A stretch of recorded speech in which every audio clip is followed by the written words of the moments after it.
Hey, this is Sully for Antisocial News, and this is the Body Count Report for December the 11th, 2017. Today is a Monday, and we are going to be going around the world showing you some life or death situations, some stories of tragedy and victory.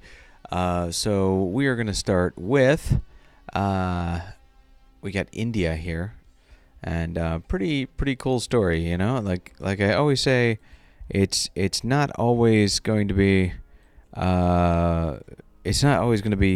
tragedy. It's not always going to be bad guys killing good guys. Sometimes there's bad guys getting killed.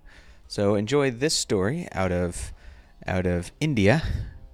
So we're going to try to see if we can keep all of our browsers from crashing, which it's been a nice and crashy day. Oh, do you like crashing browsers? All right.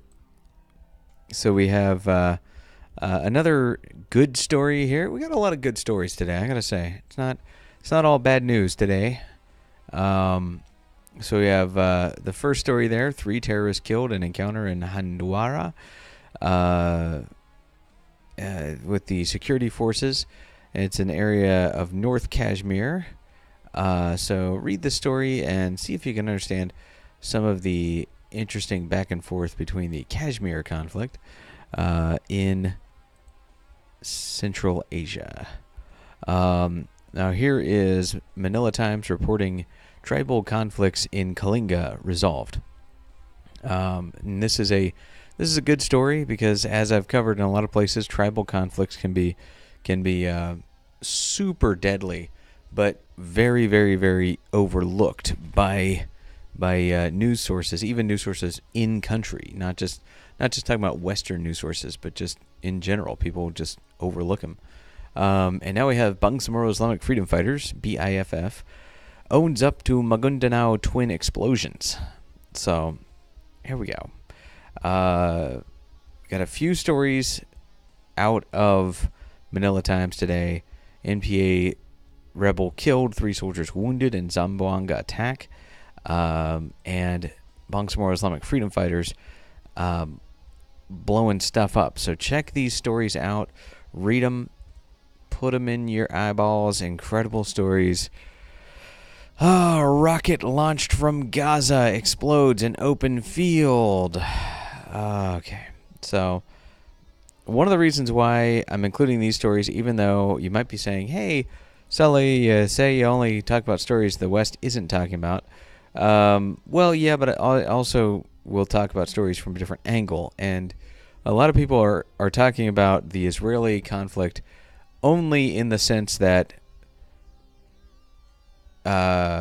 basically everyone's either on the Palestinian side or they're on the Trump side. And that's just not the case. And this has been a situation that's gone on for quite a while, and it's not just a Trump situation. Trump did not create Jerusalem. Trump did not create conflict in Jerusalem. This is conflict that's been going on and on and on. And I mean, if him acknowledging it means he creates it, is ridiculous. And also, one of my biggest pet peeves is the fact that we are in the West. A lot of media people in the West don't like Trump, and so by attaching him to this, they are very much picking sides and saying that they're not on the Trump side, that being the side of the people who see Jerusalem as the capital of Israel, or the spiritual capital of the Jewish people, which basically means that they are siding with Hamas or Hezbollah or whatever terrorist group is fighting Israel, which is pretty jarring and concerning. And I'm genuinely shocked by this turn of events, where they'll just the news will essentially be reporting the story about terrorism and violence and people protesting violently, calling the protest days of rage, and yet the media here in America will be couching it as this is a normal reaction to Trump's Trump's decision. Trump gave a speech, and this is the response. Trump should be ashamed. And it's like, no. Violence is never an appropriate reaction to words. You respond with words. Use your words. Okay. Here's some good feel-good stories tossed in here. So I in the link list, you're going to find Israel's perspective on the rocket launches against Israel and the response. And then you're going to find some feel-good stories here about, and these are life or death situations. A lot of people don't realize that, but diversity, and we really, really take diversity for granted here in America. We see diversity as, it's that thing that some people complain about, but, aren't we diverse enough? And in a lot of cases in America, yes, we are incredibly diverse. And that's why a lot of people just sort of roll their eyes at talk about diversity, because everybody in America has a friend or colleague that they tolerate and will work with that is of every religion and every race. And that's why some of the most good old boy men I've ever known in my life would always be like, oh yeah, that diversity stuff's silly. I got black friends, blah blah blah. And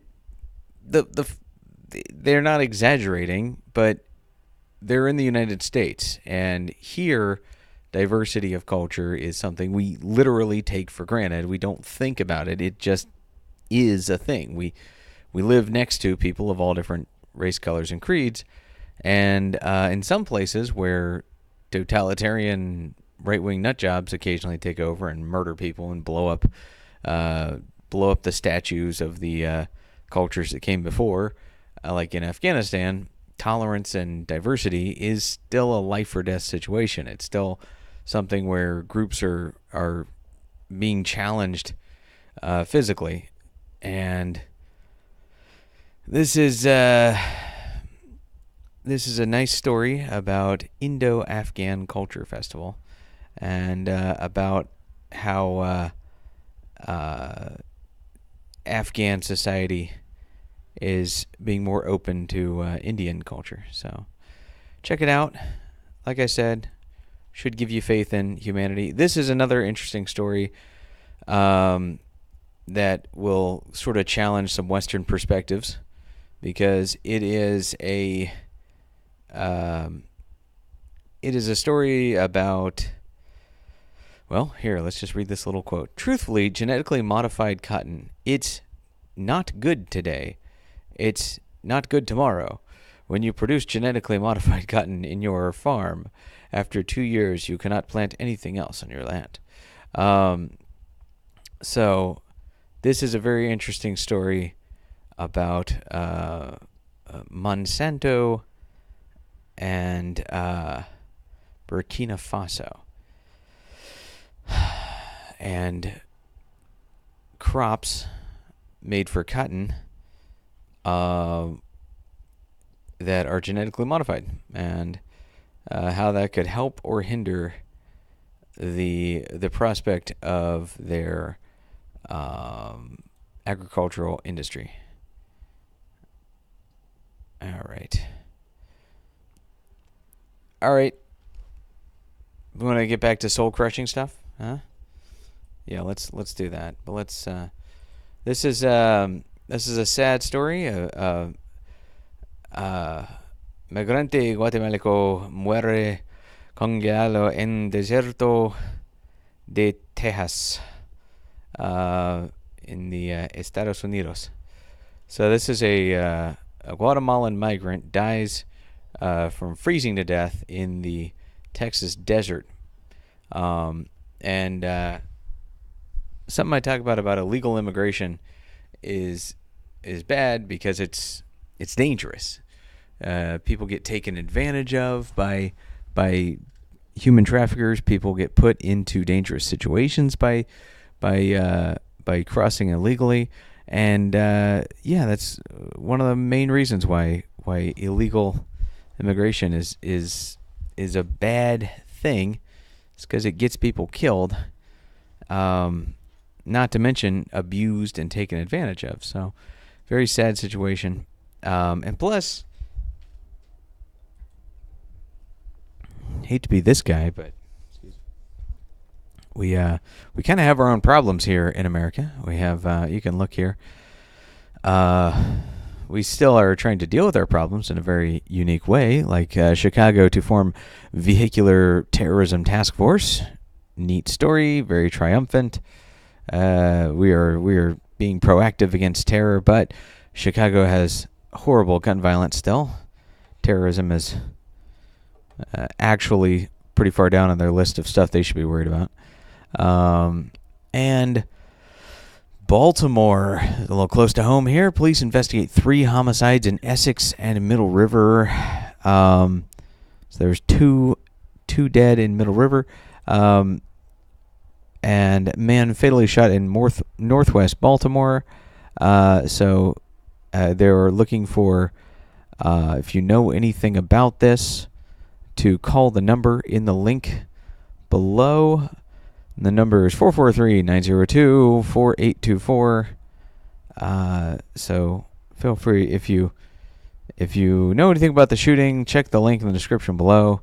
2 injured in shootings, including a 17-year-old boy shot on a basketball court. These are different stories, by the way. This is different than this, different than this. Different. These are all stuff from Baltimore. Oh, and here I hit the paywall. They identified the bodies. That they found in Middle River, and that's what this article is going to be. But I've hit the paywall, so I will subscribe, give Baltimore Sun some of my money, and I will provide you with the follow-up to the murder story tomorrow.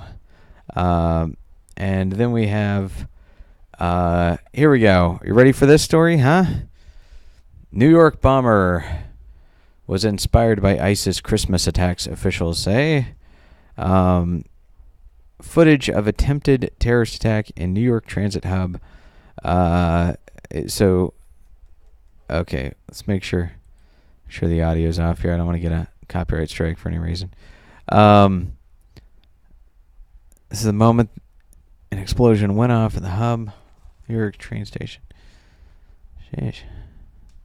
Explosive device reportedly went off prematurely.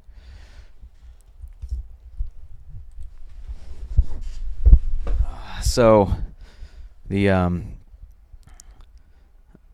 had to immediately, when I heard the story, I had to immediately call my friends and tell them that the terrorist prematurely exploded, and he told New York City that, I'm so sorry, this doesn't normally happen. It's just, you're so full of infidels, and it's been a while since my last jihad. Get it? Sex joke. Anyway, I'm glad he didn't.